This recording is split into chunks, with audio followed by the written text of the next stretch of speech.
सच कहीं हमार पीड़ा पिया बढ़ल जाता जी।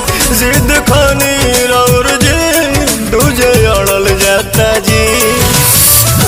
से हचकाई के ही लोर दीना बाटे कमर कमजोर पिया छोड़ दीना।